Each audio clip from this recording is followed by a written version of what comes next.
What's more dangerous? A posse hunting you for stolen gold? Or the thing with claws and fangs hunting you under the full moon? The world was dust and heat and the desperate thunder of hooves. Cole didn't look back. Looking back got you caught, got you dead. He just spurred his lathered bay mare onward, the stolen saddlebags heavy against her flank, heavier still with the weight of their dwindling luck. Behind him, the ragged rhythm of two other horses pounding the dry earth was the only comfort he allowed himself. Jeb, loyal and sweating bullets even when no guns were firing, and Sadie, sharp as a shard of glass and just as dangerous if handled wrong. "Faster!" Cole rasped, his throat raw from dust and the yelling during the robbery. It had gone wrong.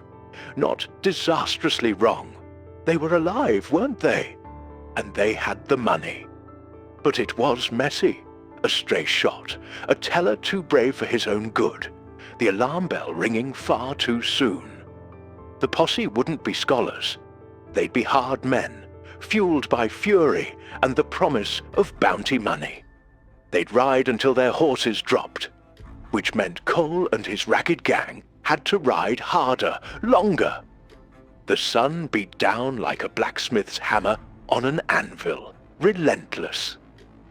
Sweat plastered Cole's shirt to his back, stinging the rope burn on his shoulder from a near miss during their escape. He risked a glance sideways. Jeb's face, usually ruddy, was pale under its coating of grime.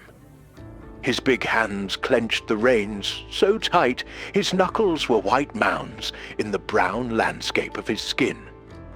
He kept looking back, his eyes wide, scanning the shimmering heat haze that distorted the empty trail behind them. "See anything, Jeb?" Cole growled, though he knew the answer. Not yet, but they were coming. They always came. Nothing yet, Cole," Jeb stammered, wiping a forearm across his dripping brow. "Just heat devils dancing." Cole grunted. Heat devils were the least of their worries. Ahead, Sadie rode with an unnerving calm, her rifle balanced easily across her lap. Her eyes, narrowed against the glare, weren't scanning behind them. They swept the horizon ahead, searching for an advantage, an escape route, anything better than this endless, punishing flatland. She was the planner, the thinker, while he was the force, and Jeb. Well, Jeb was the loyal muscle, good in a tight spot, but prone to spooking like a colt in a thunderstorm. "Water's low," Sadie called back, her voice clear despite the wind and pounding hooves, not needing to turn her head. She'd checked the canteens an hour ago, always thinking ahead. "We find water, or we find trouble," Cole replied curtly. Right now, the two felt dangerously close to being the same thing. They'd pushed the horses past reason. The animals' breathing was ragged, their flanks heaving, dark sweat staining their coats. Another hour, maybe two under this sun, and they'd be on foot. And being on foot out here, with a posse behind you and the buzzards circling overhead, that wasn't getting caught. That was dying slow. The land offered nothing. Cracked earth, skeletal fingers of dried-up creeks, thorny scrub that clawed at their chaps, and the occasional mocking sentinel of a saguaro cactus. Nowhere to hide, nowhere to rest, nowhere to replenish. Cole felt the familiar knot of desperation tighten in his gut. He'd been in tight spots before, plenty of them, but this felt different. The robbery had been too loud, their escape too narrow. Their luck felt thin, worn down like an old coin. He scanned the horizon himself, ignoring the burning in his eyes. Just endless brown and shimmering blue. Wait, was that? Something broke the monotony miles ahead. A smudge against the foothills, darker than the surrounding rock. Trees, structures. "Sadie!" he barked. "See that? Straight ahead." She'd already seen it. Her head was tilted slightly, studying the distant shape. "Could be something," she allowed, her tone cautious. "Settlement, maybe. Or just ruins. Either way, it's cover," Cole said, a sliver of grim hope cutting through the desperation. "And maybe water. We head for it. Push 'em, Jeb." Jeb didn't need telling twice. He kicked his horse, the poor beast groaning but finding another ounce of speed. They rode towards the smudge on the horizon, the promise of shade and water, a desperate prayer unspoken between them. As they drew closer, shapes began to resolve themselves. Rough wooden buildings huddled together, a glint that might be glass. The dark green cluster of trees suggesting a water source. It looked small, isolated, nestled against the rising slopes like it was trying to hide. "Silver Creek," Sadie read aloud from a faded signpost half buried in the sand as they finally neared the outskirts. The name barely legible under layers of dust and sun-bleached paint. "Never heard of it." "Good," Cole grunted, pulling his horse to a walk, letting the heaving animal catch its breath. "Means maybe the law ain't either, or not much of it." He pulled his bandana up over his nose and mouth, motioning for the others to do the same. Time to look like weary travelers, not hunted robbers. "Keep your eyes open. We find water, maybe supplies, lie low for a day or two. Then we vanish." They rode slowly towards the first buildings, the sudden quiet of the town feeling strange after the hours of frantic riding. It felt still, too still, a place holding its breath. Cole didn't like it, but right now they didn't have the luxury of choice. Silver Creek was their only sanctuary, welcome or not. The horses' hooves echoed unnaturally loud in the sudden stillness as they walked them down Silver Creek's main and seemingly only street. Dusk was bleeding purple and orange into the dusty sky, painting long shadows that stretched from the rough-hewn buildings like grasping fingers. Few lamps were lit yet, leaving storefronts dark and windows like vacant eyes. A dog barked somewhere in the distance, a lonely, half-hearted sound that quickly died out, swallowed by the silence. Cole kept his hand near his Colt, scanning everything. Saloon on the left, doors shut tight, general store on the right, sign creaking faintly in the slight breeze that offered no relief from the day's heat. Livery stable further down, but it looked too active, too central. They needed somewhere quiet, somewhere forgotten. Most windows they passed were shuttered, blinds drawn tight. It wasn't just the fading light. It felt like the town was deliberately closing itself off, turning inward. A curtain twitched in an upstairs window as they passed. A face, pale and indistinct, vanished as soon as Cole's gaze flickered towards it. Further on, an old man sitting on a porch bench outside the general store stopped rocking his chair, his eyes following them with an unnerving, unblinking stare until they passed. No greetings, no nods, just silent observation that prickled the back of Cole's neck. This wasn't just a sleepy town. It felt watchful, wary, maybe even scared. "Place gives me the creeps," Jeb muttered, shifting uneasily in his saddle, his horse nervously tossing its head. "Quiet's what we need," Cole reminded him, though he felt it too. A low hum of wrongness beneath the surface calm. Less eyes, less questions. Sadie pointed subtly with her chin towards a dilapidated structure at the far end of the street, set back slightly and half hidden by overgrown weeds. Old stable, maybe. Looks abandoned. It did. The roof sagged in the middle, and one door hung crookedly off its hinges. Perfect. Obscure, defensible if needed, and unlikely to attract visitors. Cole nodded. Let's check it out. Easy now.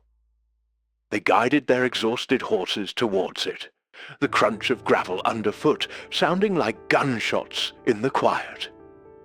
Just as they reached the sagging doorway, a figure stepped out from the deeper shadows beside the sheriff's office nearby.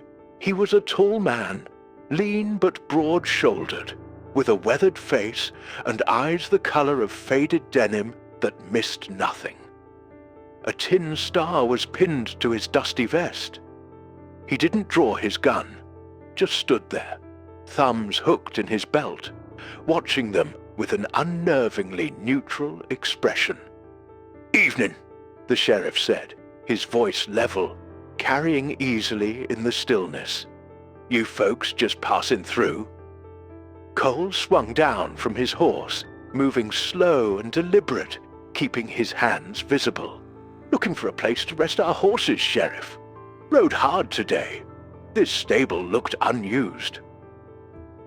The sheriff's eyes flickered over Cole, then Jeb, then lingered a moment longer on Sadie. He took in the sweat-stained clothes, the dust, the weary but still wary set of their shoulders, the quality of their guns. His gaze was sharp, assessing. "Name's Brody. Sheriff Brody. This town's Silver Creek." He didn't offer a handshake. "That stable? It ain't much. But folks mostly leave it be." He paused, letting the silence stretch. "Where you heading?" "West," Cole lied smoothly. "Trying our luck further on." "Lots do," Brody said, his expression unreadable. "Just keep yourselves to yourselves. Town's quiet. Likes to stay that way." It wasn't quite a threat, but it wasn't a welcome either. It was a warning, clear as day. "Wouldn't have it any other way, Sheriff," Cole replied, matching the lawman's flat tone. "Just need water for the horses, and maybe a roof for a night." Brody nodded slowly, his eyes still sharp. "Well, there's a trough round back of the livery. Water's low, but it's clean. Don't cause no trouble." With another long look, he turned and walked back towards his office, melting back into the shadows as silently as he'd appeared. Cole watched him go, tension coiling in his gut. Brody was no fool. He knew they were trouble, even if he didn't know what kind. "All right," he said quietly to Jeb and Sadie. "Let's get the horses inside. One of us stays awake, always." They led the horses into the dusty, cobweb-filled stable. It smelled of old hay and decay, but it was cover. Jeb found a bucket and, after a cautious look around, slipped out to find the trough Brody mentioned. Sadie checked the stable's weak points. The sagging door, the boarded-up back window. Cole unsaddled his mare, rubbing her down with handfuls of dry straw, his mind racing. This town felt like a powder keg, waiting for a spark.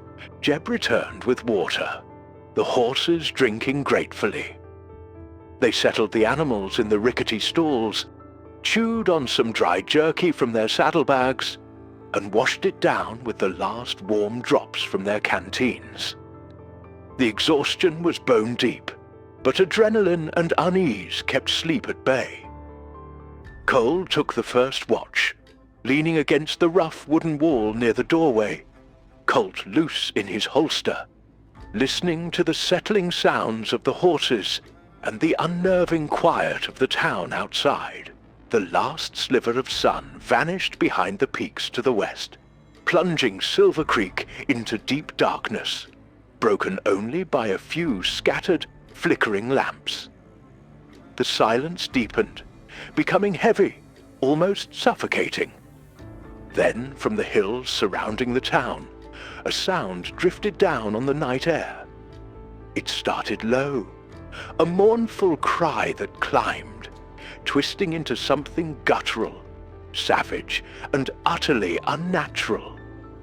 It wasn't the howl of a wolf, nor a coyote, nor any animal Cole had ever heard before.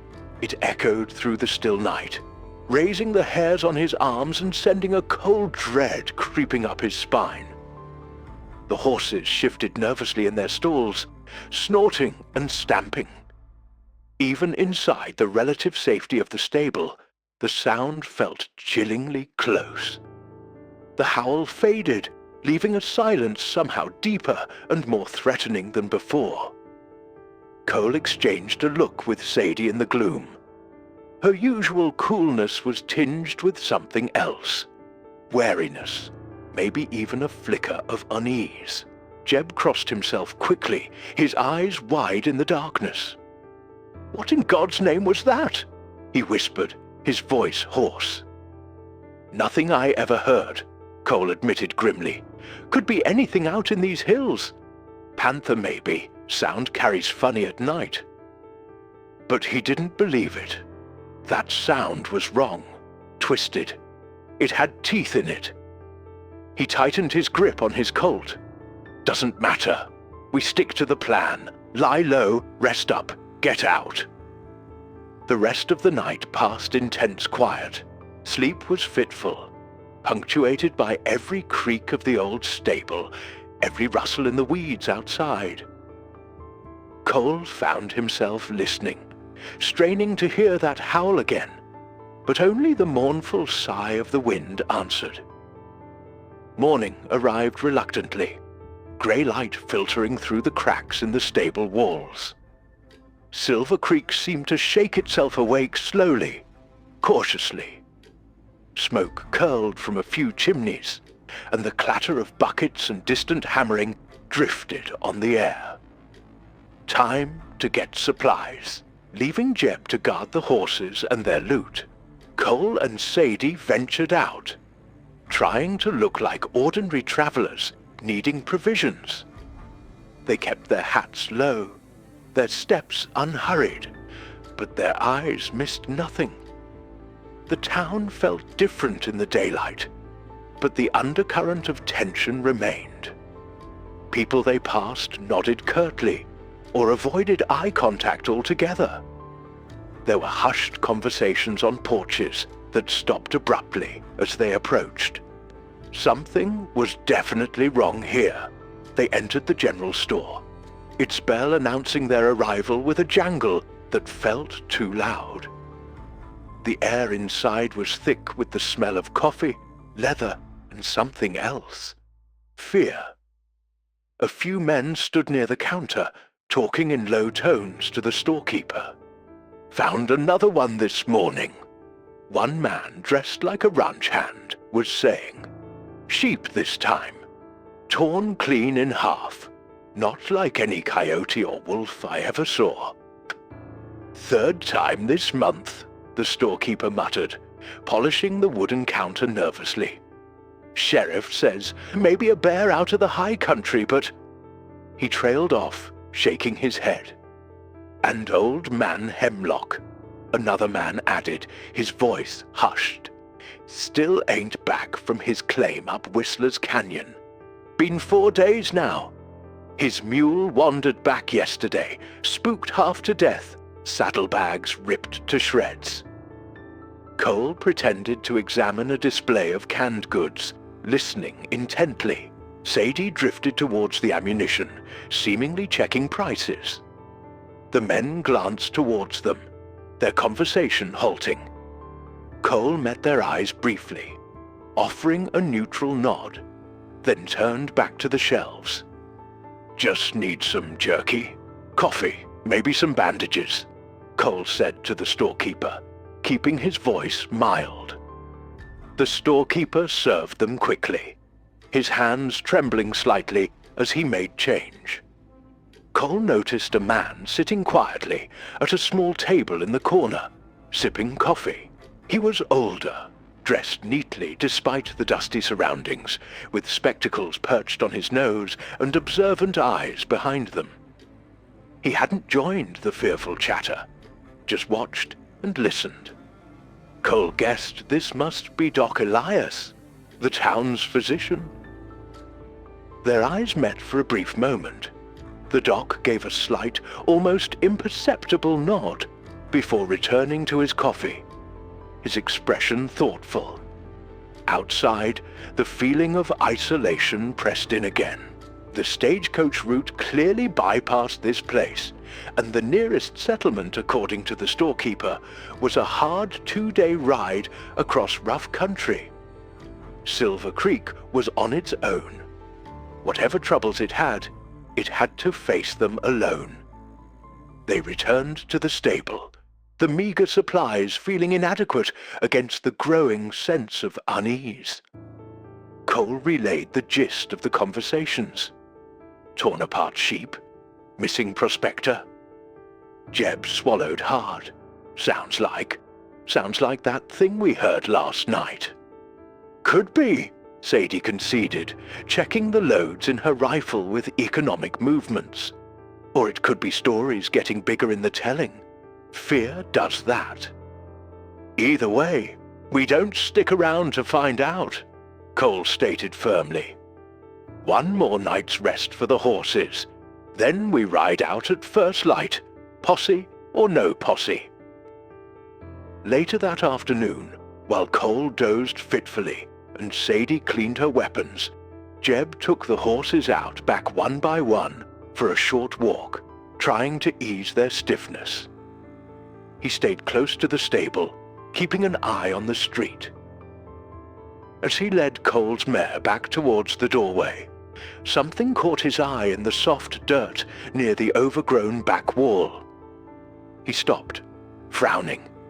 Footprints, big ones, much bigger than a man's boot print, longer and wider, with deep claw-like gouges at the front where the toes should be. They weren't bear tracks, wrong shape. Not a mountain lion either. He'd seen plenty of those tracks. These were different, unsettlingly so. He followed them a short distance as they led from the dark woods behind the town, right up to the edge of their makeshift sanctuary, before vanishing on the harder-packed ground near the stable entrance. It looked like something large had been prowling right outside while they slept. Jeb's blood ran cold. He hurried the horse inside, his face pale again. He didn't say anything immediately, not wanting to cause a panic, but the image of those huge, unnatural tracks burned in his mind. The whispers in the saloon weren't just stories. Something dangerous, something unknown, was hunting in Silver Creek, and it had come right to their door. Jeb didn't mention the tracks. Not yet. He couldn't quite wrap his own mind around what he'd seen, let alone try to explain it without sounding like a spooked child. But the unease settled deep in his bones. A cold dread that contrasted sharply with the afternoon heat still baking the inside of the stable. He found himself jumping at shadows, his hands straying constantly to the butt of his pistol. Cole noticed his skittishness, but attributed it to lack of sleep and the general tension of their situation. Sadie just watched him with her usual quiet intensity, filing away the observation. As evening approached again, the oppressive quiet returned to Silver Creek. Fewer lamps seemed lit tonight, and the streets emptied even faster than the day before. The air grew heavy, charged with anticipation like the moments before a lightning strike. Inside the stable, the trio chewed silently on dry jerky, the silence broken only by the soft nickering of the horses, who seemed restless, sensing the electric fear that permeated the town. Cole had decided they'd take turns sleeping properly tonight, needing at least one of them fully alert for the pre-dawn ride out. He took the first real sleep shift, trusting Sadie implicitly for the first watch.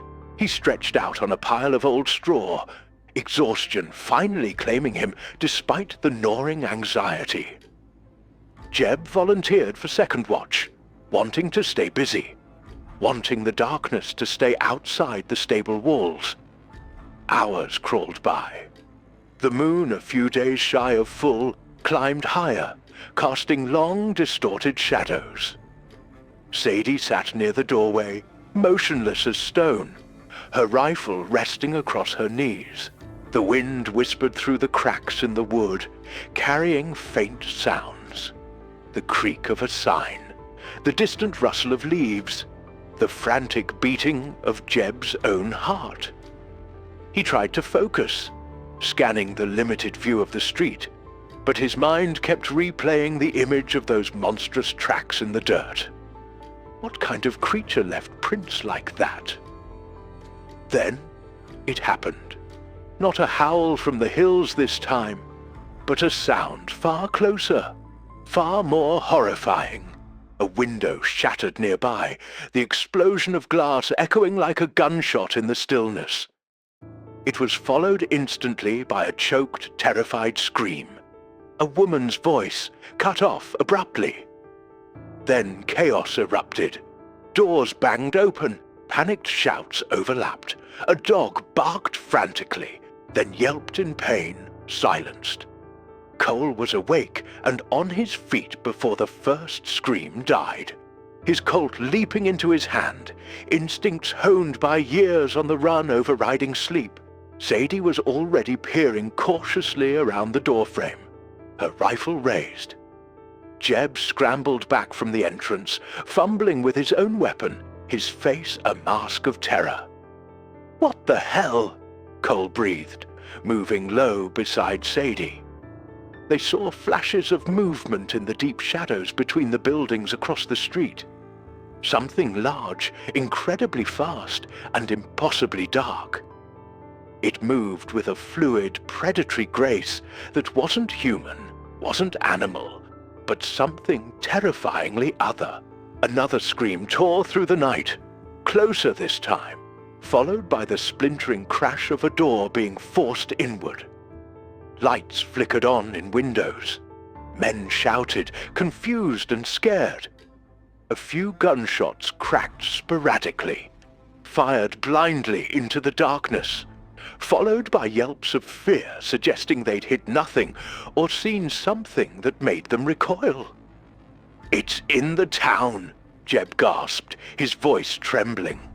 "Right here!"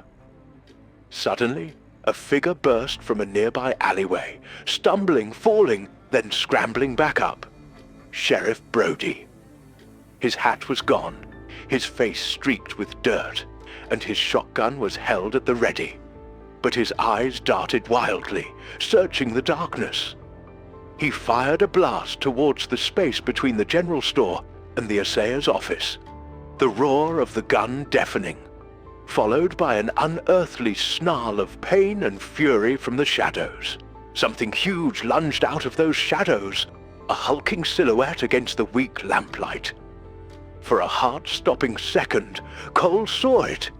Immense shoulders, powerful limbs ending in wicked claws, a vaguely canine muzzle filled with gleaming teeth, eyes that seemed to glow with feral red light. It moved with blurring speed, swiping at Brody, who barely threw himself aside, the claws tearing through the air where he'd been moments before. Before Cole or Sadie could react, the creature bounded across the street, disappearing into the darkness on the other side with terrifying agility.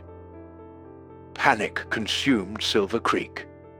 People screamed from behind locked doors, lamps were extinguished, plunging the street into near total darkness. Then, as suddenly as it began, the attack seemed to cease.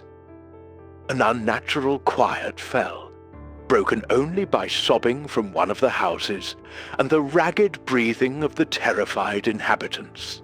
But the silence wasn't peaceful. It was pregnant with threat, the feeling that the predator was still out there, watching, waiting.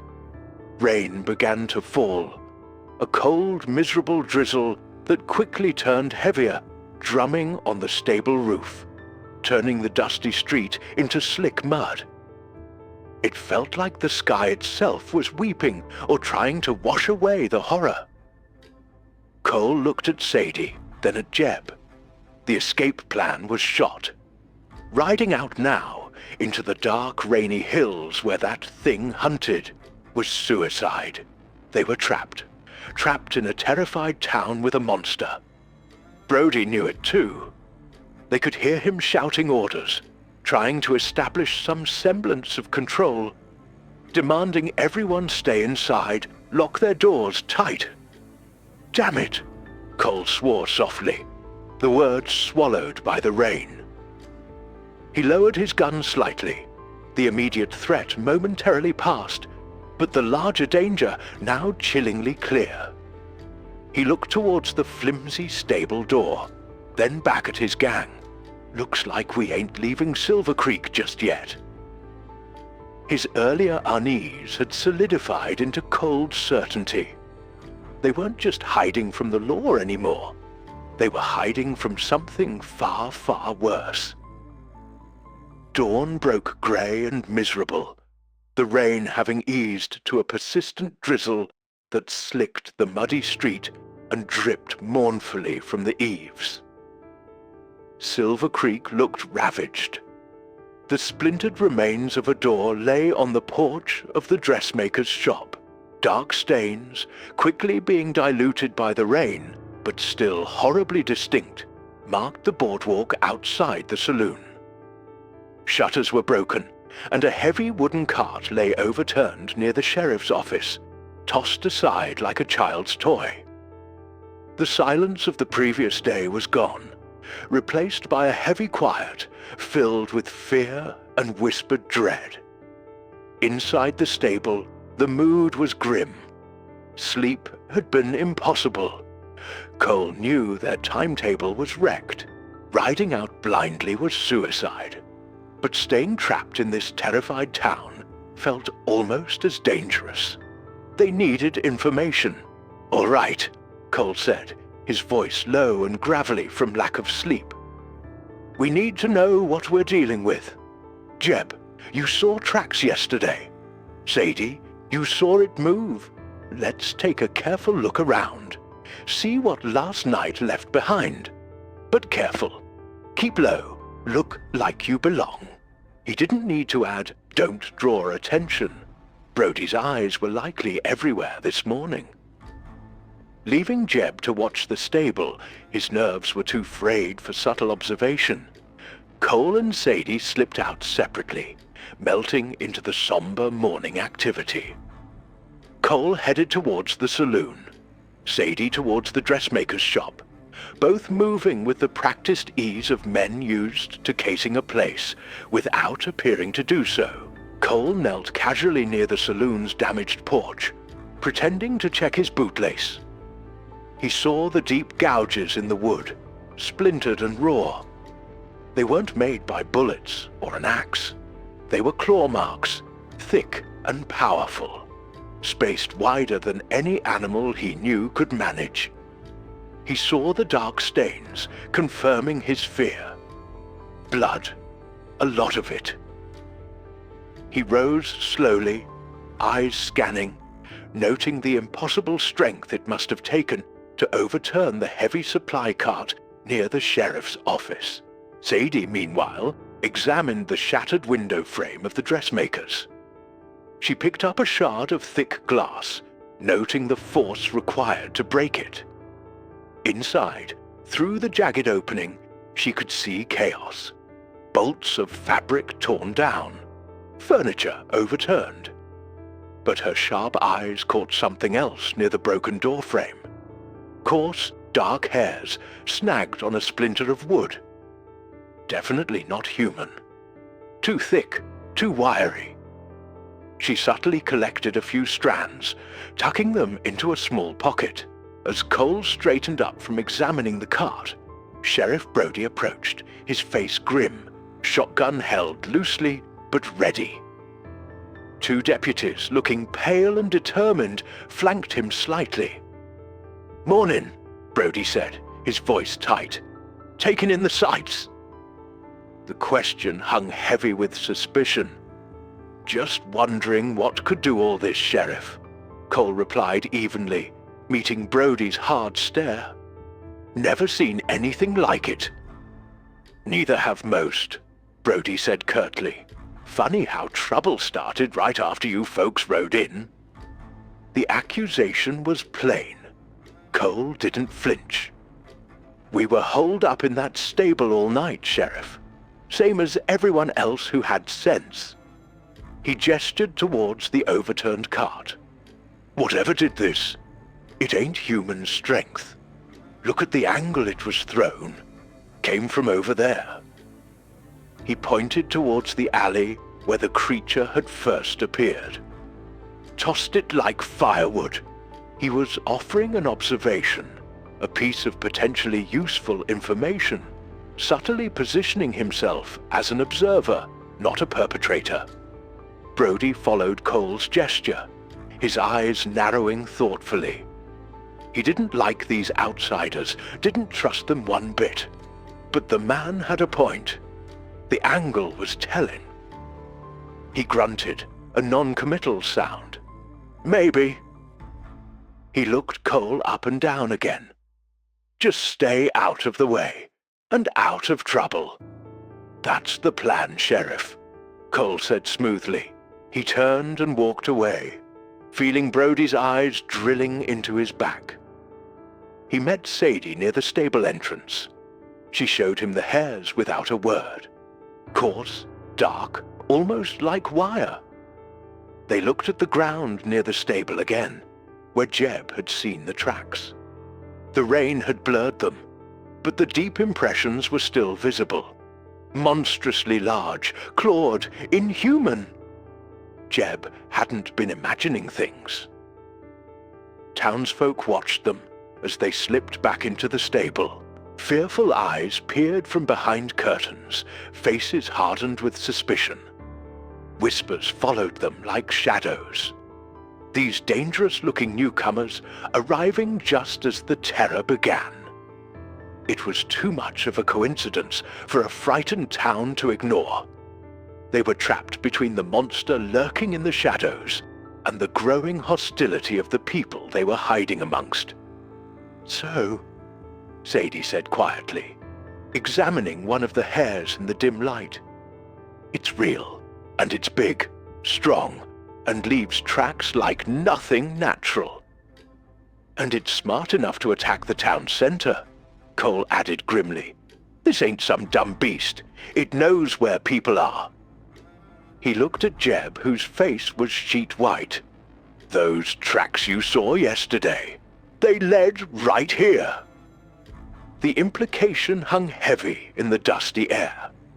The creature knew they were there, or at the very least it had prowled right outside their door. They weren't just caught in the crossfire. They might already be targets. The weight of their discovery settled heavily upon them. The creature wasn't just a random threat terrorizing Silver Creek. It had been practically on their doorstep. The uneasy truce they'd hoped for, lying low until they could slip away, felt increasingly fragile. They needed answers, something more than just fear and speculation. "That doc," Cole said thoughtfully, remembering the quiet, observant man in the general store. He looked like he knew more than he was letting on. Didn't seem surprised by the talk. Sadie nodded slowly, considering. "He's been here a long time, probably.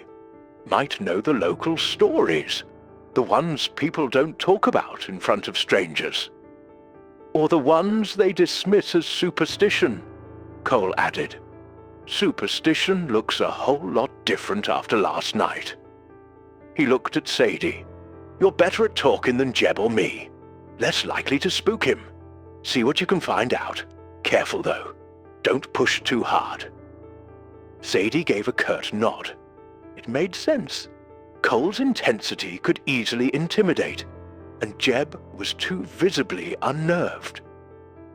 She checked her pistol, tucked the coarse hairs securely away, and slipped out of the stable, moving with quiet purpose towards the small clapboard building with the faded Doc Elias physician sign hanging crookedly above the door.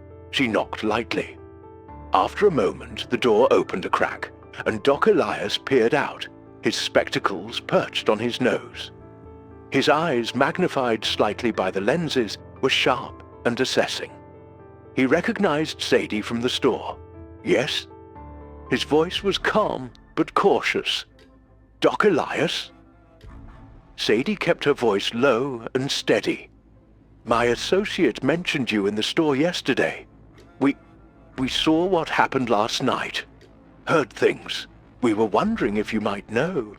Well, if there are old stories about things like this around here." She let the question hang, keeping her expression neutral, respectful. Doc Elias studied her face for a long moment, his gaze penetrating. He seemed to weigh her words, her demeanor. He glanced quickly up and down the empty street before opening the door wider. "Come in, quickly." Sadie stepped inside, and he shut the door firmly behind her, drawing the bolt. The small front room served as his surgery, smelling faintly of antiseptic and dried herbs. It was tidy, shelves lined with dusty bottles and medical texts. He led her through to a back room, clearly his study, crammed with books, papers, and strange artifacts. Geological samples, pressed plants, even a few Native American arrowheads displayed in a case. "Sit," he said, gesturing to a worn leather chair. He didn't sit himself, but paced slowly in front of a cluttered bookshelf. "You're the newcomers, the ones Sheriff Brody is watching so closely." It wasn't an accusation, just a statement of fact. "We aim to keep to ourselves, Doc," Sadie replied honestly. "But last night, that wasn't natural." "No," Doc Elias agreed quietly, stopping his pacing. "It wasn't." He looked directly at Sadie. People around here have short memories when it suits them. They prefer to talk about mountain lions or crazed bears. Easier to sleep at night. He sighed, running a hand through his thinning grey hair. "But Silver Creek has seen this before. Long ago. My grandfather wrote about it." He moved to a heavy, locked wooden chest in the corner. He fumbled with a key from his pocket, unlocked it, and lifted the lid. Inside, amongst various preserved specimens and old instruments, was a thick, leather-bound ledger. He lifted it out carefully, reverently, and placed it on the cluttered desk, blowing a layer of dust off the cover. "My grandfather was the doctor here back in the 50s, he explained, opening the brittle pages. He documented everything, fevers, mining accidents, and stranger things. He flipped through the pages, the old paper crackling. "Here." He pointed to a section where the handwriting became slightly more hurried, more intense. Sadie leaned closer. The entries described events eerily similar to the present. Livestock found mutilated with unnatural savagery. Miners disappearing from remote camps. Sightings of a large, terrifying beast under the light of the full moon. He called it Lupus Venum, Doc Elias murmured, tapping a Latin phrase written in the margin. "The mad wolf." He flipped another page, showing sketches, crude but chilling depictions of a hulking wolf-like creature walking upright, alongside notes about cycles of the moon. According to his accounts, the doc continued, his voice low, "It comes back every few decades. Lies dormant, or maybe the line dies out and restarts somehow. He wasn't sure, but the attacks always cluster around the full moon. He looked up, his eyes grave.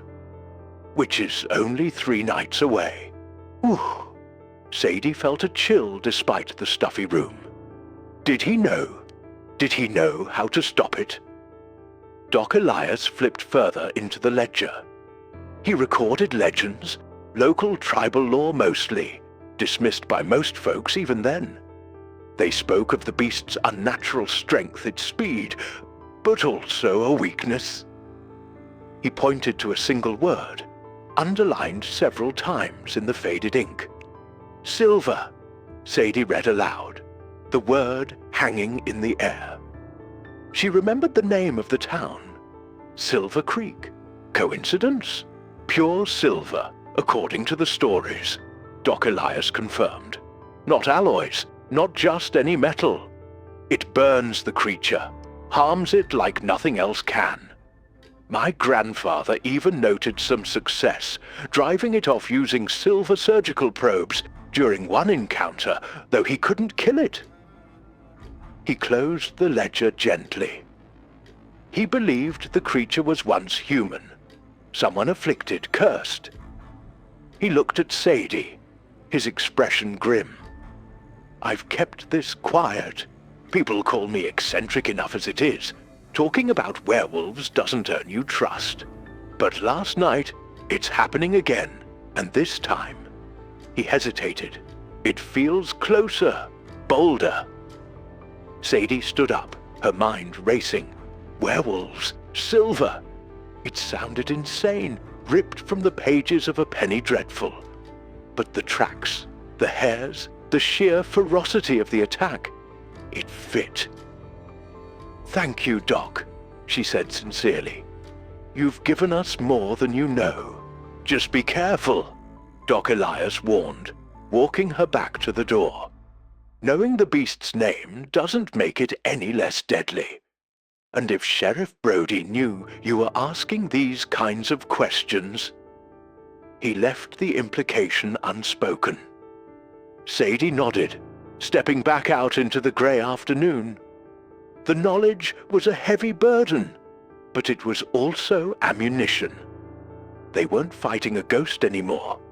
They were fighting a monster, a werewolf, and they knew its weakness. Now they just had to figure out how to use it before the full moon rose. Sadie's report landed like a physical blow inside the cramped, dusty stable. Werewolf, silver, full moon rising. It stretched the boundaries of belief, even for men who lived outside the law, who'd seen strange and violent things. Cole listened intently, his usual cynical expression tight with concentration. Jeb just stared, his face pale, occasionally touching the small wooden cross he wore under his shirt. Werewolf, Cole repeated slowly, testing the word. He spat on the dirt floor. Sounds like something out of a dime novel.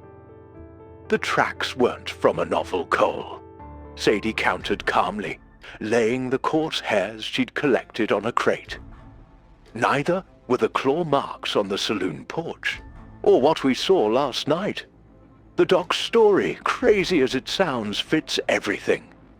So silver, Cole mused, rubbing his jaw, his mind already shifting from disbelief to strategy. Pure silver, burns it. He glanced at the heavy saddlebags containing their loot. Mostly paper currency and gold coin from the bank. Maybe some silver dollars mixed in, but how pure? And certainly not enough to fight off a monster. Where the hell do we get enough silver in this dried-up town? We'll figure that out, Sadie said. First, we survive tonight. As dusk bled into true night, the atmosphere grew thick with dread. Every creak of the old wood, every gust of wind rattling the loose door, sounded like the approach of the beast. The moon, fatter and brighter than the night before, cast stark, eerie shadows. The horses sensed the tension, shifting nervously in their stalls, ears pricked, occasionally snorting loud warnings into the gloom. Cole assigned watches again, but sleep felt impossible. He sat near the door, shotgun loaded and ready across his lap, listening. Sadie checked her rifle and pistols for the 10th time. Jeb paced like a caged animal, muttering prayers under his breath. Hours passed. The town outside was utterly silent, locked down tight. Not even a stray dog dared to bark. It felt like the whole world was holding its breath, waiting. Then, a low, guttural growl vibrated through the stable walls, seemingly coming from right outside the back. It wasn't the mournful howl from the hills. This was close, predatory, filled with menace. The horses panicked, kicking against the stall walls, their eyes rolling white with terror. "It's here," Jeb breathed, freezing mid-pace. Cole was already moving, low and silent, towards the back wall where the sound originated. Sadie joined him, rifle raised. The back wall was mostly solid, but one section near the corner was poorly repaired with mismatched planks, leaving small gaps. Cole peered through one. He saw nothing but darkness and the faint moonlit outlines of weeds and rocks, but the growl came again, closer, accompanied by a heavy snuffling sound, like something large sniffing the air, testing the scents, their scents. Suddenly, splintering wood exploded inwards near the bottom of the wall as a massive clawed paw punched through the rotten planks, searching blindly. Dust and splinters rained down. Jeb cried out, stumbling backward. "Back! Get back!" Cole yelled, firing the shotgun blindly through the hole. The roar filled the stable, followed by an enraged snarl from outside. The paw withdrew instantly, but the attack wasn't over. Heavy thuds rained down on the front stable door, shaking the entire structure. Wood groaned and splintered under the furious assault. The creature was trying to break in. "It wants the horses," Sadie realized, glancing at the terrified animals. Or maybe it wanted them. Cole ran to the front, Jeb scrambling behind him. The door bulged inward with each impact, the rusty hinges screeching in protest. One of the thick crossbeams cracked ominously. "It's coming through!" Jeb yelled, raising his pistol with shaking hands. Cole shoved Jeb aside.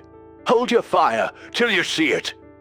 He braced himself near the weakening door, shotgun aimed chest high. Sadie took up position opposite him, her rifle steady. The pounding stopped. An unnerving silence fell for a few heartbeats.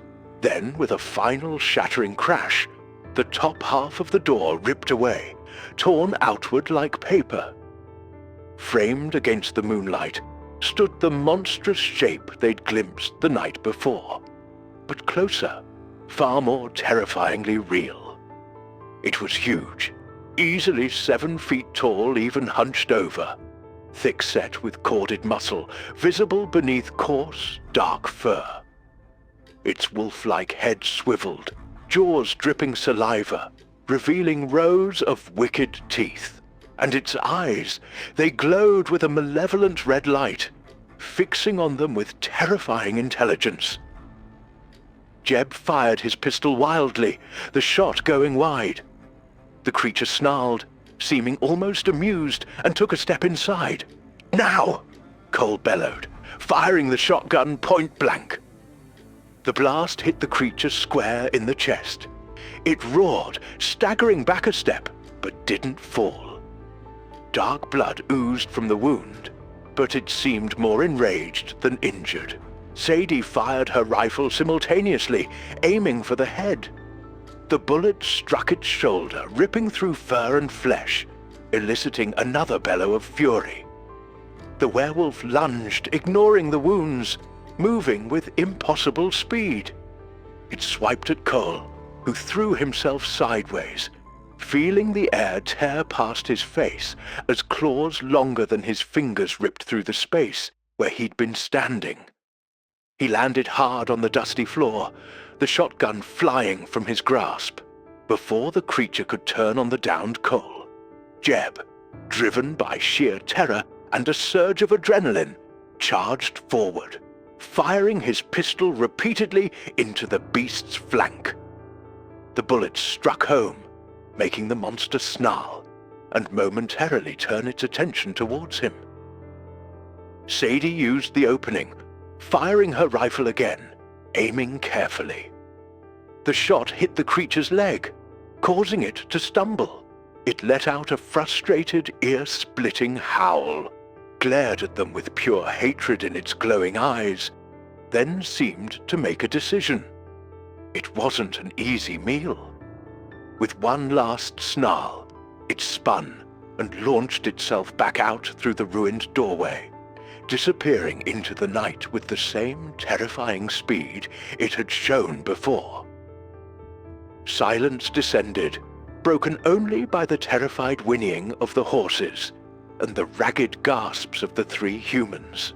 Cole pushed himself up, grabbing his shotgun, his heart pounding against his ribs.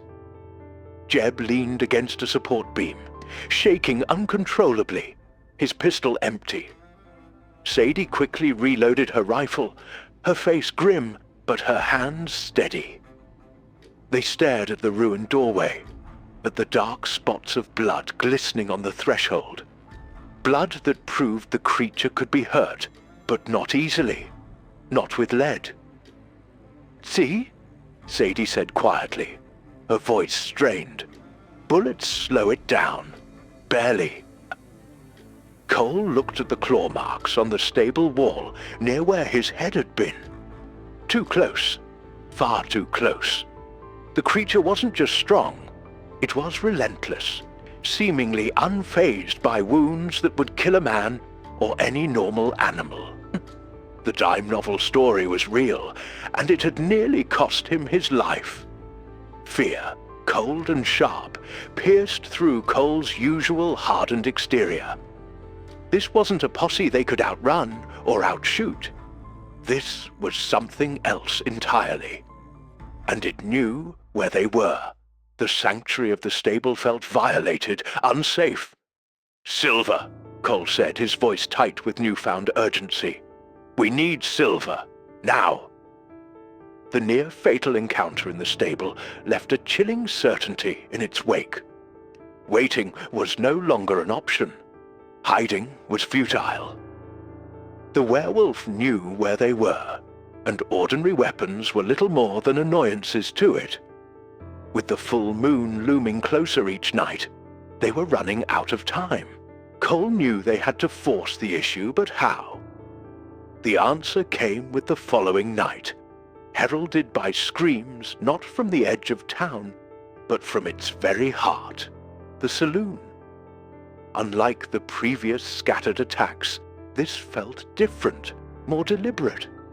It was the only place still showing significant light, a beacon of defiance, or perhaps just desperate normalcy, where a handful of the town's braver or more foolish souls gathered, seeking solace in whiskey and company. Cole, Sadie, and Jeb heard the commotion erupt, the sudden crash of glass, the panicked shouts, the unmistakable terrifying snarl that echoed even over the noise. This wasn't a stealthy attack on an isolated house. This was a direct assault on the town's center. "It's hitting the saloon," Cole said grimly, grabbing his shotgun. There was no hesitation this time. Staying hidden meant letting the creature pick off the townspeople one by one, and eventually it would come back for them. Besides, a fight in the open might be their only chance to see how the creature truly reacted, maybe even wound it significantly. "Let's move." They burst out of the stable, pistols drawn, Sadie carrying her rifle. The street was dark except for the chaotic spill of light from the saloon's batwing doors and shattered front window. Figures stumbled out, screaming, while others remained trapped inside. The horrifying sounds of splintering wood and guttural roars emanated from within. Sheriff Brody was already there, rallying a couple of terrified deputies near the entrance, firing blindly into the doorway. "Stay back!" he yelled as Cole's gang approached. "It's trapped inside." "Trapped with half the town," Cole countered, shoving past him. This was no time for jurisdictional squabbles. He peered through the broken window. The scene inside was pandemonium. Tables were overturned, chairs smashed. The werewolf stood near the bar, terrifyingly large under the swinging oil lamps. It had cornered several patrons, including the saloon owner and Maria, the young woman who ran the small eatery next door, and had offered them a guarded but not unkind word yesterday.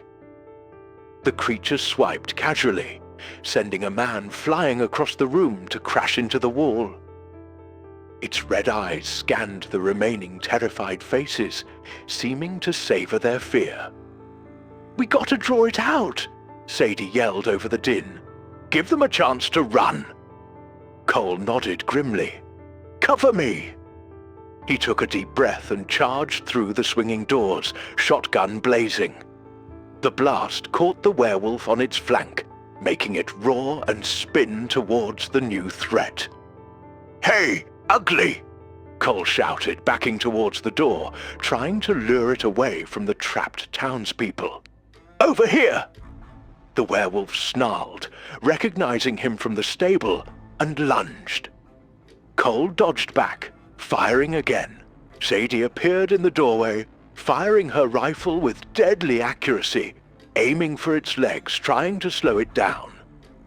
Jeb, overcoming his fear, added fire with his pistols from the side window. The combined assault, focused and unexpected, seemed to momentarily confuse the beast. It hesitated, snarling, clearly wounded but far from disabled. The patrons trapped behind the bar saw their chance. Urged on by Sheriff Brody yelling from outside, they scrambled over the overturned furniture and bolted for the back exit, Maria amongst them, casting a terrified but grateful look towards the outlaws battling the monster. Seeing its prey escaping seemed to infuriate the werewolf further. It ignored the stinging bullets and charged straight at Cole, who was now backpedaling out into the street. Cole emptied his shotgun, the final blast hitting the creature's shoulder, staggering it slightly, but not stopping its momentum. He tossed the useless weapon aside and drew his Colt, firing rapidly, aiming for the eyes, the muzzle, anything vulnerable. Sadie kept firing her rifle methodically, each shot placed to inflict maximum distraction, forcing the creature to divide its attention. Jeb, emboldened, ran out into the street, continuing his barrage. Even Sheriff Brody and his deputies, seeing the outlaws holding the creature's attention, began firing more purposefully. The street became a chaotic kill zone. Gun smoke filled the air, smelling acridly of sulfur. The werewolf, wounded multiple times but driven by unnatural fury, was a whirlwind of claws and teeth, lunging first at Cole, then spinning to swipe at Sadie, then roaring defiance at Brody's men. It was bleeding from at least half a dozen wounds, dark blood glistening on its fur in the lamplight. But it fought on with terrifying ferocity. Then, reaching some internal limit or perhaps deciding the fight was costing it too much, the werewolf broke off the engagement. With a final chilling howl that promised retribution, it leapt onto the roof of the general store with impossible agility, bounded across the adjacent building, and vanished into the darkness towards the hills, leaving behind a trail of blood and terror. Silence fell, broken only by panting breaths, the sobbing of the rescued patrons, and the distant echo of the creature's howl. Cole stood in the middle of the muddy street, chest heaving, Colt still smoking in his hand. Sadie reloaded her rifle, her face set. Jeb leaned against a hitching post, looking like he was about to be sick. The townspeople who had witnessed the fight stared at them, a mixture of fear, awe, and confusion on their faces. Sheriff Brody lowered his shotgun slowly, looking from the bloodstains on the street to the three dusty, dangerous figures who had just saved several lives, including possibly his own. Maria rushed over, not to Brody, but towards Cole's gang. "Thank you," she whispered, her voice trembling. It would have killed us all." The dynamic had irrevocably shifted. Cole's gang were no longer just suspicious outsiders. They were the only ones who had stood toe-to-toe with the monster and driven it back. They had bled fighting it. Grudging respect began to replace outright hostility in some eyes, though fear remained. But they were also exposed. Everyone now knew who they were, and what they could do. There was no fading back into the shadows. Cole met Brody's gaze across the street. An understanding passed between them, unspoken but clear. The town needed the gang's guns, their ruthlessness. And the gang, they needed the town's resources, specifically its silver. The fight wasn't over. It had just become brutally public. The aftermath of the saloon fight left Silver Creek in a state of stunned shock, but also fragile unity. Fear was a powerful glue. Sheriff Brody, swallowing his pride and suspicion, declared a town meeting in the shell-shocked saloon first thing in the morning. Cole, Sadie, and Jeb were pointedly invited, not as prisoners, but as participants. It was clear to everyone, even Brody, that the town's survival now hinged on these dangerous newcomers. The meeting was tense. Townsfolk huddled together, casting wary glances at the three outlaws standing near the back. Doc Elias was there, his face grave. Maria stood near the front, occasionally glancing towards the gang with quiet gratitude. Brody laid out the situation bluntly. They were trapped, hunted by a monster immune to normal weapons, and the full moon was only 2 nights away. Then Cole spoke, his voice low, but carrying easily in the hushed room. He didn't mince words. "We fought it. Bullets hurt it, slow it down, but they don't kill it." He paused, letting the weight of that sink in. Doc Elias has old town records, stories. They say only one thing truly harms this creature. He looked towards the doctor. Doc Elias stood, clearing his throat nervously but speaking with conviction. The legends called for silver, pure silver. A murmur went through the crowd. Silver? Where would they get pure silver? This wasn't a booming mining town anymore. The rich veins had played out years ago, leaving only the name and a few struggling prospectors. "My wife's locket," someone whispered. "My grandfather's watch chain." "It needs to be pure," Doc Elias stressed, "or as close as possible. Jewelry, old coins. They're often alloys, mixed with other metals. Less effective, maybe useless." Cole stepped forward again. His eyes swept over the anxious faces, then landed on his own saddlebags, leaning against the wall near Jeb. He made a decision. It wasn't just about survival anymore. Watching Maria and the others nearly get torn apart had stirred something unexpected, something fiercely protective he hadn't felt in years. Besides, escaping Silver Creek only to be hunted across the territory by an unkillable monster wasn't much of an escape plan. "We," Cole announced, nodding towards his gang, "came by some funds recently." Understatement of the year. He ignored Brody's suddenly sharpened gaze. "Mostly gold and paper, but there are silver dollars. Old ones, maybe pure enough." He hefted one of the heavy bags. "And maybe," he added, his voice dropping slightly, "some folks here have items they'd be willing to contribute. Candlesticks from the church, old heirlooms gathering dust, anything solid silver." He looked directly at Jeb and Sadie. Jeb nodded slowly, understanding the necessity despite the sacrifice. Sadie gave a barely perceptible nod, her pragmatic mind already calculating the odds. Their escape fund was about to become ammunition. The decision sparked a wave of desperate activity. People rushed home, returning with tarnished silver trays, bent spoons, even a few ornate belt buckles. The church deacon reluctantly offered 2 heavy silver candlesticks from the altar. Doc Elias supervised the collection, examining pieces, discarding obvious fakes or heavily alloyed items. It wasn't much, but combined with the hefty stack of silver dollars Cole produced from the saddlebags, making Brody raise a questioning eyebrow but hold his tongue. It was a start. "Now what?" the blacksmith asked, wiping sweat from his brow. "Bullets made of this stuff?" "Exactly," Sadie confirmed. She'd read the doc's ledger carefully. "We need to melt it down, purify it as best we can, and cast bullets, as many as possible." The blacksmith's forge became the center of operations.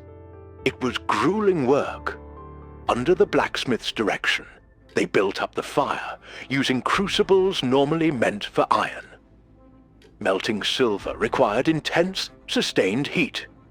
Cole, Jeb, and several townsmen worked the bellows tirelessly, sweat pouring off them. The air filled with heat, smoke, and the acrid smell of melting metal. Sadie and Doc Elias supervised the process, adding flux to help separate impurities, skimming off the dross that floated to the surface. It was slow, painstaking work. Each coin, each candlestick, represented a precious resource they couldn't afford to waste. They found old bullet molds, different calibers, hoping some would fit their guns. Sadie meticulously cleaned rifles and pistols, laying them out, ready for the specialized ammunition. The cooperation was fragile. Suspicion still lingered in some eyes. Old grudges between townsfolk occasionally flared under the stress. The gang worked alongside the people they'd initially planned to rob or ignore. A strange, tense camaraderie forged in the face of monstrous terror. Jeb, despite his fear, worked relentlessly at the bellows, driven by the memory of the creature's claws slashing through the stable wall. Cole found himself directing the effort with his usual gruff efficiency, earning grudging nods of respect from the townsmen. As the first few shimmering, slightly misshapen silver bullets cooled, they looked pitifully few against the magnitude of the threat. Doubt flickered. Would this even work? Was it enough? "It has to be," Cole said grimly, picking up one of the heavy silver slugs, feeling its weight. "Because we've got one night left before the moon is full." He looked towards the darkening hills outside the forge, the sense of impending doom settling heavier than the heat itself. Melting down their loot felt like burning their bridges, committing them fully to this fight. There was no turning back now. Hope, fragile as it was, flickered alongside the forge fire as they finished casting the last of the silver bullets. They didn't have many, perhaps 50 rounds in total, spread across various calibers for Cole's Colt, Sadie's rifle, Jeb's pistol, and Sheriff Brody's shotgun. Each bullet felt immensely precious, heavy with the weight of sacrifice and desperation. The full moon was just one night away. Waiting for it felt like suicide. Cole, Brody, and Sadie huddled together, maps of the local area spread out on a crate, illuminated by a single lantern. They needed to take the fight to the creature, set a trap, end this before it reached its peak power under the full moon's light. "It keeps coming from the hills," Brody pointed out, tapping a finger on the map just north of town, near the abandoned mine workings. Specifically, Whistler's Canyon, where old Hemlock went missing.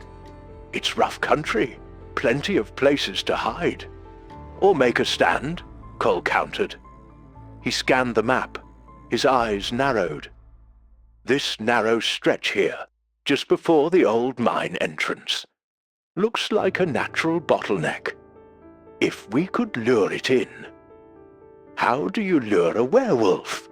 Jeb asked nervously from the edge of the light, cleaning his pistol for the 20th time. "Bait," Sadie said quietly. A heavy silence fell. No one wanted to say it. Using livestock seemed unlikely to draw the creature out now that it had tasted human fear in the town itself. Using a person? The thought was abhorrent. "We don't need live bait," Cole finally said, breaking the tension. "We know it's smart, curious. We make noise, show lights near the mine entrance, look like prospectors reopened the claim. Maybe it comes to investigate the intrusion on its territory." It was a long shot, but better than sacrificing someone. The plan was desperate but simple. Cole, Sadie, Jeb, Sheriff Brody, and his two most reliable deputies would head out after dusk. They'd make a show of setting up a mock camp near the mine entrance in Whistler's Canyon, hoping to draw the creature into the Bottleneck Pass. Once it was inside the narrow confines, they'd spring the ambush, hitting it from both sides with concentrated silver firepower. Several other townsmen, armed with regular rifles, would stay behind, guarding Silver Creek itself. As twilight deepened, casting long, menacing shadows across the landscape, the small group set out, hearts pounding. The air was still, heavy with anticipation. The moon, nearly full, hung in the sky like a malevolent eye, bathing the rugged terrain in silvery, deceptive light. Reaching the canyon, they set up their ruse. Lanterns hung, tools clanked against rock, voices deliberately loud. Then they slipped away, taking up positions among the rocks on either side of the narrow pass leading to the mine. They waited. Minutes stretched into an eternity. The only sounds were the chirping of crickets, the sigh of the wind through the pines, and the thudding of their own pulses in their ears. Doubt began to creep in. Maybe it wasn't coming. Maybe it knew. Then a shadow detached itself from the deeper darkness at the canyon mouth. It moved silently at first, a hulking silhouette against the moonlight, sniffing the air. It paused, head cocked, listening to the sounds from the mock camp ahead. It seemed cautious, wary. Slowly, deliberately, it began to move forward, entering the narrow pass. "Now!" Brody hissed, raising his shotgun loaded with heavy silver slugs. Gunfire erupted from both sides of the pass. Silver bullets whined through the air, striking the creature. It roared, a sound of pure agony and fury this time, staggering as the silver bit into its flesh, searing and burning where lead had only bruised. It spun, confused by the crossfire, searching for its attackers in the rocks. For a moment, it seemed to work. The werewolf flinched under the impact of Sadie's well-aimed rifle shots, howled as Brody's shotgun slugs tore smoking wounds in its hide. But it didn't go down. Fueled by pain and rage, it did something unexpected. Instead of charging forward or retreating, it leapt upwards, scrambling onto the steep canyon wall with impossible agility, claws finding purchase on the sheer rock face. "It's getting above us," Cole yelled, firing his Colt upwards, the silver bullets kicking up stone chips near the climbing beast. The werewolf reached a ledge overlooking the pass, momentarily disappearing from view. Panic seized the ambush party. Where was it? Suddenly it reappeared, launching itself down from the ledge directly onto Brody's position. The sheriff fired his shotgun point blank, but the creature absorbed the blast, crashing into him with brutal force. Brody cried out as claws raked across his arm and shoulder, sending his shotgun skittering away. One of his deputies rushed forward to help, only to be swatted aside by a backhand blow that sent him tumbling down the rocky slope, unconscious. Seeing Brody down, Jeb forgot his fear again. He charged from his hiding place, firing his silver-loaded pistol, trying to draw the creature away from the injured sheriff. "Get away from him, you monster!" The werewolf turned, its glowing red eyes fixing on Jeb. It snarled, a low, terrifying sound, and lunged. Jeb tried to dodge, but he wasn't fast enough. Claws tore through his leg, ripping flesh and muscle, dropping him to the ground in agony. The creature loomed over him, jaws snapping. "Jeb!" Cole screamed, running into the open, firing his last silver rounds into the beast's back. Sadie's rifle cracked again and again from the opposite side, trying to find a vital spot. The remaining deputy fired desperately. The combined assault, hitting it from multiple angles while it was focused on the downed Jeb, seemed to finally have an effect. The werewolf hesitated, bleeding heavily from numerous smoking wounds. It looked from Jeb to Cole, then back towards the darkness of the canyon mouth. It let out a final, frustrated roar, then spun and bounded away, disappearing into the night, leaving chaos and injured men behind. The silence that followed was filled with Jeb's pained groans and Brody's curses as he clutched his bleeding arm.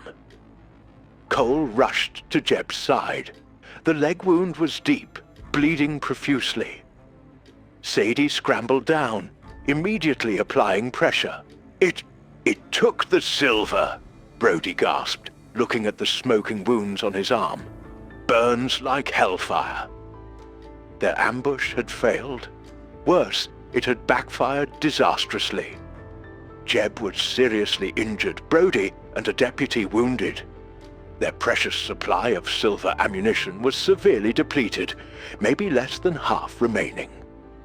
And the werewolf, though clearly hurt by the silver, was still alive, still out there, and undoubtedly enraged. They had wounded the beast, shown it their best weapon, and failed to kill it. Hope, which had flickered so briefly, was extinguished, replaced by the cold, hard reality of their failure. They were battered, low on their only effective weapon, and the full moon was tomorrow night. Getting back to Silver Creek was a nightmare. They half-carried, half-dragged Jeb, whose groans grew weaker as blood soaked through the makeshift bandages Sadie applied. Sheriff Brody, grim-faced and clutching his savaged arm, leaned heavily on his remaining conscious deputy. Cole scouted ahead, pistol drawn, paranoia riding him hard, expecting the wounded beast to circle back and finish them off at any moment. Every rustle in the sagebrush, every hoot of a distant owl, sounded like the creature returning. They stumbled back into town just before dawn. A defeated, blooded group. The waiting townsfolk saw their faces, saw Jeb being carried, saw Brody's wounds, and the fragile hope that had sustained them evaporated like morning mist. Doc Elias met them immediately, his face falling as he took in the extent of the injuries, especially Jeb's mangled leg. "Get him inside," Doc ordered curtly, directing them towards his surgery. The atmosphere in Silver Creek plummeted. The news of the failed ambush, the severity of the injuries, and the dwindling supply of silver bullets spread like wildfire. Fear turned into despair. Doors were bolted tighter, prayers became more fervent, and hushed arguments broke out. Some blaming Brody for leading the ambush, others blaming the outsiders for bringing the trouble in the first place. Inside Doc Elias's crowded back room, the scene was grim. Doc worked frantically on Jeb's leg, cleaning the deep, ragged tears left by the werewolf's claws. The flesh around the wound looked strangely inflamed, angry. "Silver poisoning," Doc muttered, examining Brody's arm as well. "The claws must carry traces from those it's fought. Or maybe it's part of the curse itself. Burns clean, but deep. Jeb's lucky it missed the artery. But this is bad. Infection will set in fast."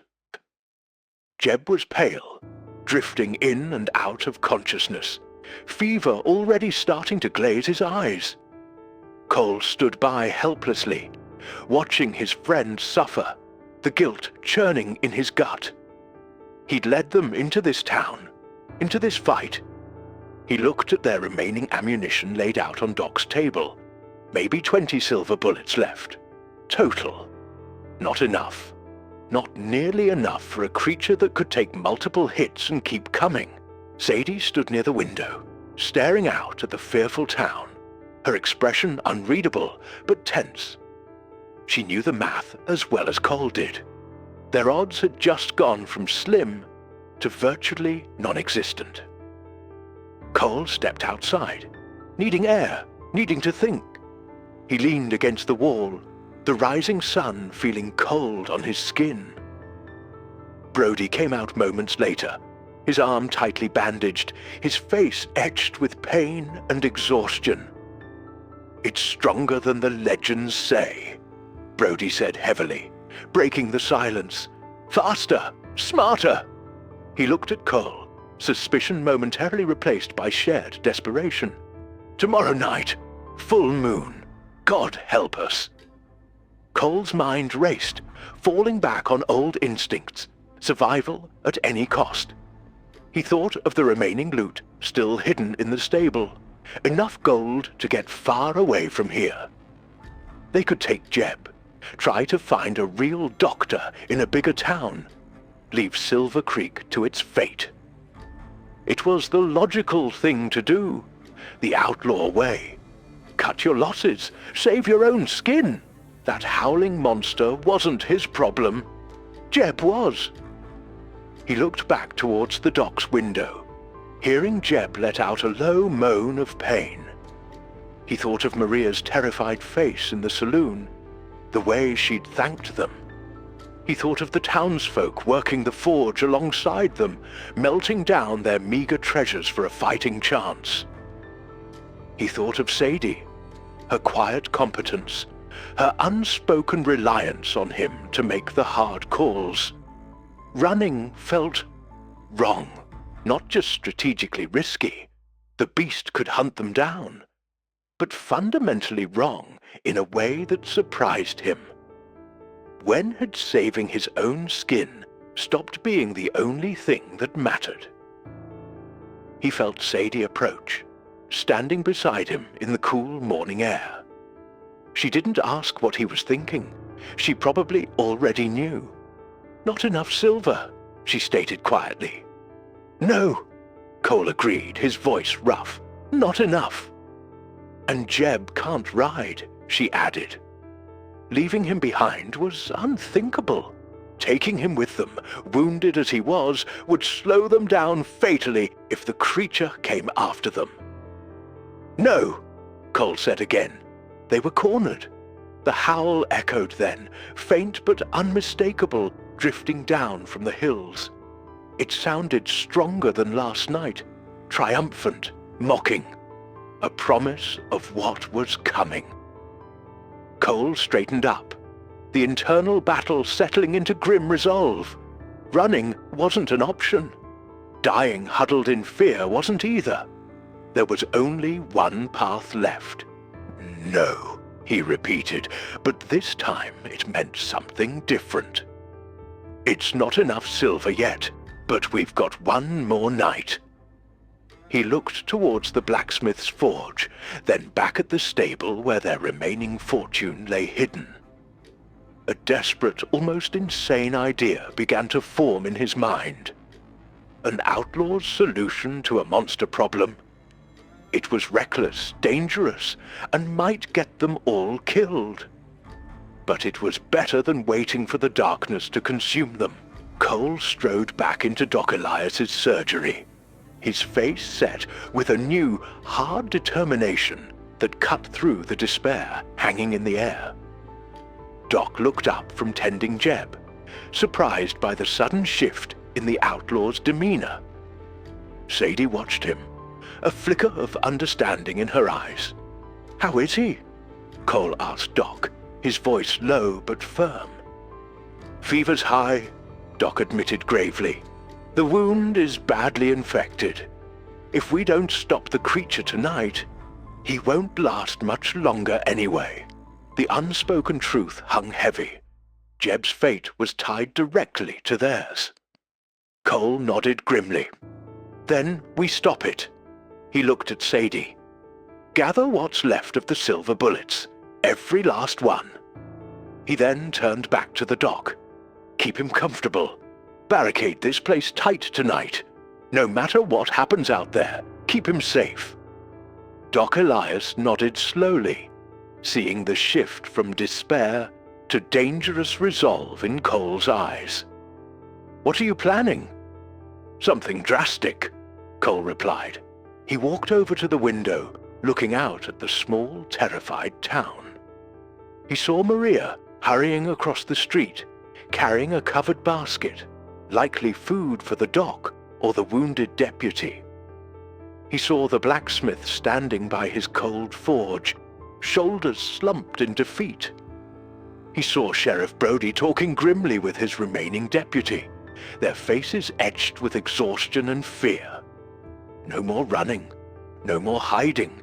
If they were going to die, they'd die fighting, on their feet, using every dirty trick they knew. He went straight to the stable. Sadie met him there, having retrieved the pitiful handful of remaining silver rounds. Cole ignored them for the moment and went directly to the hidden saddlebags. He hauled out the last bag, heavy with gold coins and the remaining paper currency. He paused, then grabbed the other bags too, the ones they'd already taken the silver dollars from. He dumped the entire remaining haul onto a dusty blanket on the stable floor, a small fortune glittering mockingly in the dim light. Their ticket out, their fresh start, sacrificed first for bullets, now for something more. Sadie watched him, saying nothing, understanding dawning on her face. "The gold?" "Gold melts," Cole said simply. "Maybe not as good as silver, but hot enough, heavy enough. Maybe it'll slow the damn thing down, same as lead. Give the silver a chance to work. And," he added, a grim smile touching his lips, "we got plenty of it."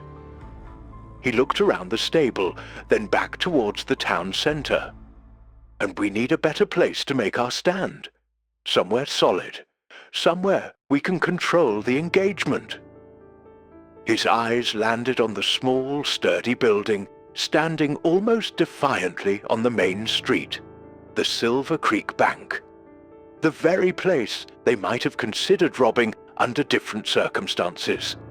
Stone walls, Thick vault door, barred windows. Defensible. He grabbed a handful of gold coins, feeling their solid weight. Let's go talk to the sheriff. They found Brody near his office, looking utterly spent. Cole didn't waste time with pleasantries. Sheriff, we got one last chance, and it ain't hiding in our homes, waiting for that thing to pick us off. Brody looked up, weary suspicion still warring with desperation. What chance? We barely scratched it with the silver we had. We get more creative, Cole said. He opened his hand, showing the gold coins. We melt this down too. Make slugs, shrapnel, anything heavy we can throw at it, and we make our stand in the bank. Brody stared, first at the gold, then at Cole, incredulity dawning on his face. Melt down! That's bank robbery money, isn't it? It's survival money now, Cole corrected him flatly. The bank is stone, thick walls, vault. We lure the creature inside, trap it, hit it with everything we've got. The last of the silver for the kill shots, gold slugs to wound and slow it down. Maybe even... Cole's eyes gleamed with a dangerous idea, thinking back to the mining supplies often stored locally. Dynamite! Brody looked shocked, then thoughtful. It was insane. Using stolen gold as ammunition, rigging the bank with explosives. But it was also bold. It was the kind of desperate, high-stakes gamble an outlaw would devise. And right now, desperate measures were all they had left. He looked towards Doc Elias's place, where Jeb lay fighting for his life, where his own deputy nursed a savage wound. He looked at the frightened faces peering from behind curtains. He made his decision. "All right, outlaw," Brody said, a grudging respect in his voice. "Let's hear the whole crazy plan." Word spread quickly. A final, desperate stand, using the outlaw's gold, fortifying the bank. There wasn't time for debate or dissent. Fear and the iron will in Cole's eyes spurred everyone into action. The blacksmith fired up the forge again, this time melting gold alongside any scrap iron they could find, casting rough slugs and packing them into makeshift shotgun shells. Men worked frantically boarding up the bank's windows, leaving only narrow firing slits. Others, guided by a grizzled former miner, carefully placed sticks of dynamite obtained from the mining office storage. Not enough to bring the building down, but hopefully enough to stun or cripple the beast if it came to that, wired to be detonated from inside the vault. Sadie oversaw the placement of their remaining silver bullets, ensuring they were accessible at key points, saving the rifle rounds for herself. She was the best shot they had. Cole directed the fortification, his commands sharp and precise, the born leader emerging fully. Sheriff Brody worked alongside his deputy and the townsmen, the lines between lawman and outlaw blurring in the face of the common enemy. As the sun began to set, casting long, bloody shadows across Silver Creek, the bank stood ready, a stone fortress waiting for the monster. Inside, the air was thick with tension, the smell of gunpowder, and the grim determination of people preparing to fight for their lives. Cole stood near the reinforced front door, shotgun loaded with heavy gold slugs, his remaining silver Colt rounds tucked safely in his belt. Sadie took position near a side window, rifle ready. Brody and his deputy covered the other angles. The detonator wires for the dynamite ran back into the open vault, where Doc Elias had insisted on staying, armed with a shotgun and ready to provide medical aid or trigger the explosives if necessary. The full moon began to rise, huge and luminous, washing the world in cold white light. A collective breath was held throughout Silver Creek. Tonight, the beast would come, and tonight they would meet it head-on. No more running. The silence of the full moon night pressed down on Silver Creek, heavier and more absolute than ever before. Inside the fortified bank, every tick of the grandfather clock in the corner sounded like a hammer blow. Sweat beaded on foreheads despite the cool night air. Cole stood motionless near the reinforced door, listening, his senses strained. Sadie sighted down her rifle through the narrow slit of a boarded-up window, her breathing slow and even. Brody shifted his weight, the leather of his holster creaking loudly in the stillness. From the vault, Doc Elias watched the street through the carefully angled opening, his hand resting near the detonator plunger. They didn't have to wait long. A howl ripped through the night, closer than ever before, filled with chilling power drawn from the fully risen moon. It wasn't a sound of hunting this time. It was a declaration, a challenge. It echoed off the silent buildings, seeming to come from all directions at once. Then, movement at the end of the street. The werewolf emerged from the shadows, larger and more terrifying than they remembered. Moonlight glinted off its thick fur, highlighting the corded muscles beneath. Its red eyes burned with feral intensity as it surveyed the silent town. It walked slowly down the center of the street, sniffing the air, testing the scents, clearly sensing the concentration of life within the bank. It stopped directly in front, head tilted, listening. "Now," Cole breathed.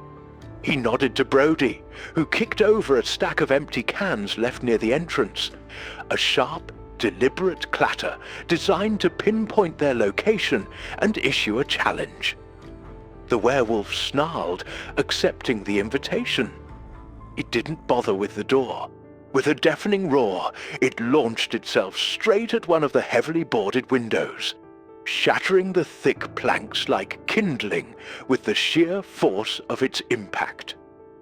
Wood exploded inwards, showering the bank floor with splinters. "Fire!" Cole yelled. The bank erupted in a cacophony of gunfire. Cole emptied his shotgun, loaded with gold slugs, into the creature as it tried to claw its way through the ruined window frame. The heavy slugs hit with audible thuds, staggering the beast, making it howl in pain and fury, but not stopping its advance. Brody and his deputy opened up with their own shotguns, adding to the barrage of heavy metal. Sadie held her fire, waiting for a clear shot with the precious silver. The werewolf, momentarily driven back from the window by the sheer volume of fire, circled, then charged the main door, hitting it with the force of a battering ram. The reinforced wood groaned, hinges screaming, but held.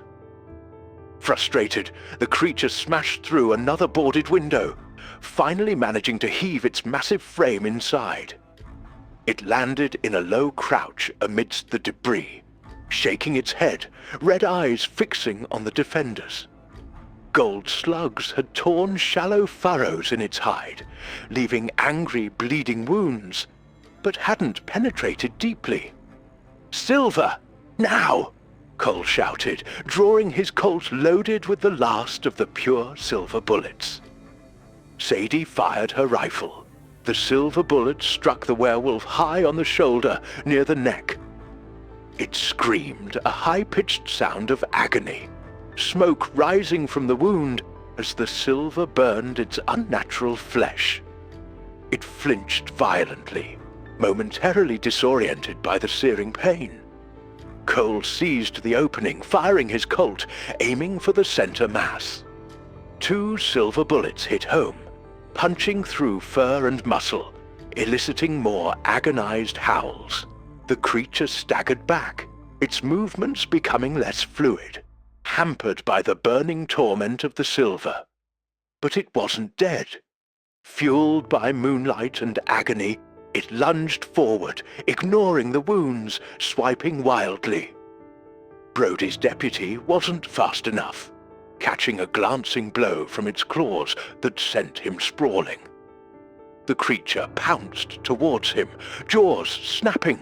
Sheriff Brody, roaring in defiance, emptied his shotgun full of gold slugs into the beast's side at point-blank range, then threw the useless weapon aside and drew his own pistol, firing desperately. The distraction worked. The werewolf turned on Brody, batting his pistol away, claws extended for a killing blow. "Doc, now!" Cole screamed towards the vault. Doc Elias hesitated for only a fraction of a second, then slammed his hand down on the detonator plunger. With a deafening whump, the dynamite charges concealed near the bank's main counter exploded. The blast wasn't huge, but contained within the stone walls, it was devastating. Plaster rained from the ceiling, furniture disintegrated, and the werewolf was thrown sideways like a ragdoll, crashing heavily against the far wall, stunned and momentarily buried under falling debris.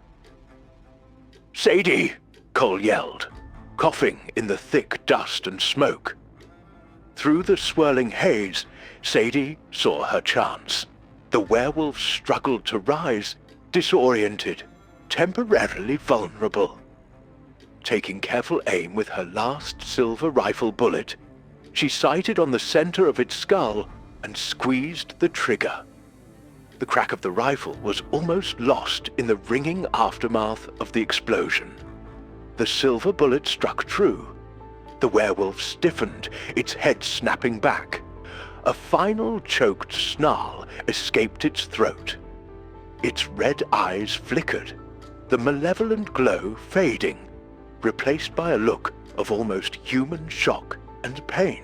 Then its massive body convulsed once and fell still amidst the wreckage, smoke curling from the silver bullet wound in its head. An absolute silence descended, broken only by the settling dust, the crackle of small fires started by the blast, and the ragged, choked breathing of the survivors. Cole slowly lowered his empty Colt, staring at the massive, furry corpse. Sadie leaned her forehead against the cool stone windowsill, rifle still raised but trembling slightly. Brody helped his dazed deputy to his feet. Doc Elias emerged cautiously from the vault, coughing, peering through the haze. It was over. The monster was dead. They stood there for a long moment, numb, covered in dust and plaster, ears ringing, staring at the impossible creature lying dead on the floor of the Silver Creek Bank, surrounded by the spent casings of gold and silver, amidst the ruins of their desperate final stand. The faint light of dawn was just beginning to touch the edges of the sky outside. The silence stretched, thick with dust and disbelief. Slowly, cautiously, Cole approached the massive, still form of the werewolf. He nudged it with the toe of its boot. No reaction. Its eyes were dull, lifeless, the terrifying red glow completely extinguished. The coarse fur was matted with blood, dark stains from the gold slugs, smoking seared patches where the silver had struck. It looked smaller somehow in death, less like a supernatural terror and more like a grotesque, oversized animal. Sadie finally lowered her rifle, the tension draining out of her, leaving behind a bone-deep weariness. Brody limped over, helping his injured deputy sit down, his own face pale beneath the grime. Doc Elias knelt beside the dead creature, not out of medical curiosity now, but with a kind of weary awe, finally seeing the beast from his grandfather's ledger up close, as the first rays of true dawn pierced through the shattered windows and the dust-filled air. The sounds of the town tentatively returning to life drifted in. Hushed voices, the creak of a door opening, footsteps approaching cautiously. The townsfolk, having huddled in terror through the night, were emerging to see if they had survived. A small crowd gathered outside the ruined bank, peering in with wide, fearful eyes. They saw the wreckage, the smoke, the exhausted figures of the defenders, and the huge dead monster dominating the floor. A collective gasp went through them, followed by murmurs of disbelief, then dawning relief. Maria pushed her way to the front, her eyes finding Cole, then Sadie, then Brody. A look of profound gratitude on her face. Sheriff Brody straightened up, wincing from the pain in his arm, and looked at Cole and Sadie. The adrenaline was fading, leaving behind the stark reality of their situation. 3 outlaws, standing in a wrecked bank, surrounded by evidence of their violent lives. The scattered gold slugs, a testament to the stolen money they'd sacrificed. The truce, born of desperation, was over. Brody walked slowly towards Cole. The remaining townsfolk watched, silent, holding their breath. This was the reckoning. Lawman and outlaw, face to face after battling a demon together. Brody stopped in front of Cole, his gaze hard, but no longer filled with simple hostility. He looked at the dead werewolf, then back at Cole, then glanced towards the vault, where the remnants of their stolen fortune likely lay amongst the debris. He saw the exhaustion on Cole's face, the steadiness in Sadie's eyes. He remembered them charging into the saloon, standing their ground when his own nerve had nearly broken. He thought of Jeb, lying wounded but alive thanks to their stand. He looked at his town, battered, traumatized, but alive. Brody's gaze lingered on the scattered gold slugs on the floor. Then he deliberately looked away, towards the rising sun. He cleared his throat. "Sun's up," he said, his voice rough but clear. He didn't look directly at Cole, but his meaning was unmistakable. Long ride out of the territory. He paused, then added almost grudgingly, "Road west is probably clear." Cole met his gaze, understanding perfectly. It wasn't forgiveness, not exactly. It was acknowledgement. A debt paid, maybe, in blood and gold and terror. A blind eye turned, just this once. He gave Brody a curt, almost imperceptible nod. Sadie was already moving towards the back, presumably to check on the horses they'd left hidden nearby before the siege. Cole turned towards the doc's surgery without a word. He needed to see Jeb.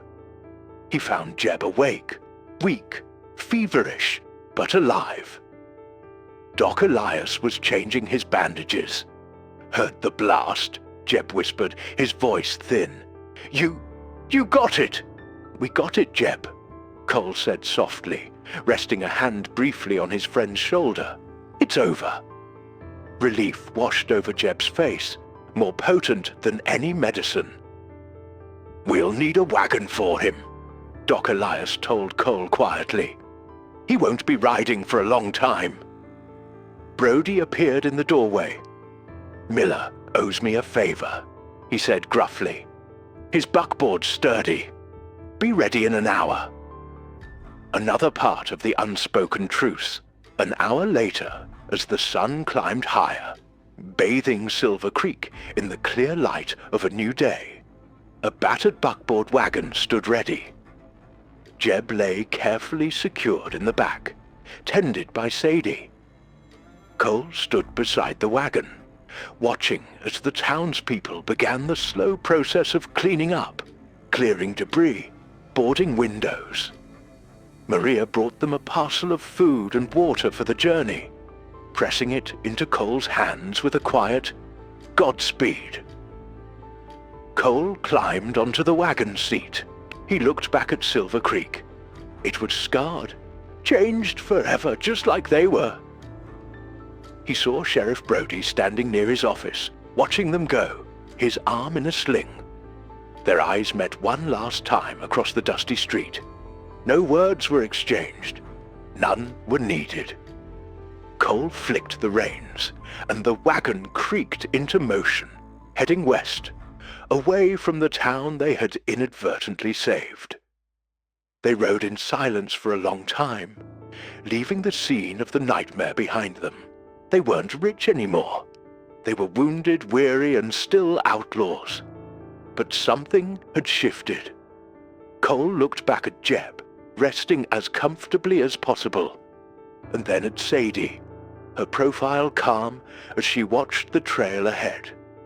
They had faced a monster, fought alongside enemies, sacrificed their ill-gotten gains, and somehow survived. They weren't heroes. Not really, but riding out of Silver Creek under the morning sun, leaving the dead werewolf behind them, they weren't just bank robbers anymore either. The dust settled behind them, closing a chapter written in terror, silver, and blood, leaving only the open, uncertain road ahead. You survived the terror in Silver Creek alongside Cole and Sadie, but the fight isn't over. Fuel the next stand against the darkness. Smash that like. If your heart is still pounding, comment below with who you thought the werewolf was, and subscribe so you don't face the next nightmare alone. Every click helps this channel survive and bring more stories from the shadows.